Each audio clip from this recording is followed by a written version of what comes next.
Ce podcast est la propriété du site devoirdephilosophie.com. L'existence chez Kierkegaard.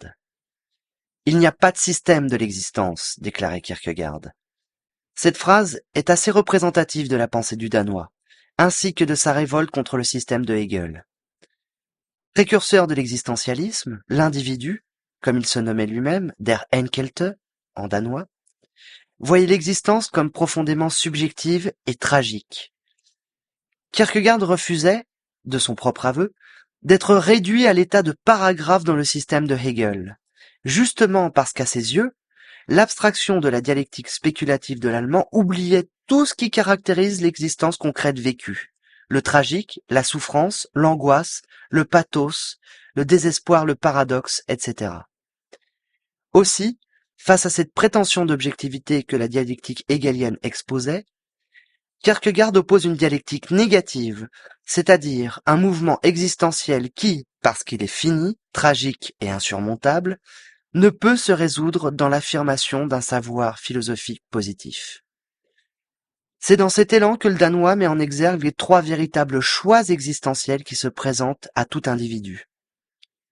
Autant de stades sur le chemin de la vie pour l'individu qui cherche à fuir à tout prix l'angoisse générée par la découverte de ce que Kierkegaard appelle le vertige de la possibilité de la liberté. Il y a d'abord le stade esthétique, dans lequel l'existant se grise lui-même en jouissant de l'instant présent. Kierkegaard évoque d'ailleurs la figure de Don Juan pour illustrer ce stade.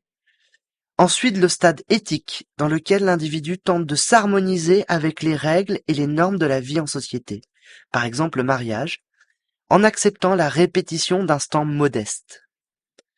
Enfin, le stade religieux, mais après un saut qualitatif décisif, car il s'agit pour l'individu de sauter dans la foi, dans l'absolu, dans le paradoxe et le non-rationnel, à l'image d'Abraham qui accepte de répondre à l'appel de Dieu contre la loi sociale en tuant son fils.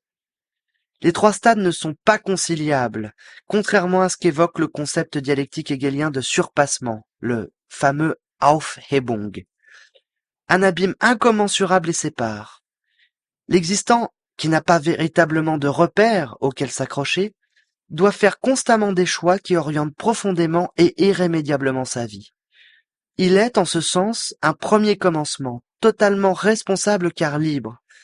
Kierkegaard dira dans cet esprit que l'individu est une rupture existentielle. Citons pour terminer un passage du post-scriptum définitif et non scientifique aux miettes philosophiques de Kierkegaard. La langue de l'abstraction ne mentionne à vrai dire jamais ce qui constitue la difficulté de l'existence et de l'existant, et elle ne donne encore moins l'explication. Justement parce qu'elle est sub specie aeterni, c'est-à-dire du point de vue de l'éternité, la pensée abstraite ne tient pas compte de la temporalité, du devenir propre de l'existant et de la misère que connaît l'existant du fait qu'il était une synthèse de l'éternel et du temporel, plongé dans l'existence. Si l'on admet maintenant que la pensée abstraite est ce qu'il y a de plus élevé, il en résulte que la science et les penseurs délaissent fièrement l'existence et qu'ils nous laissent à nous autres hommes le pire à digérer.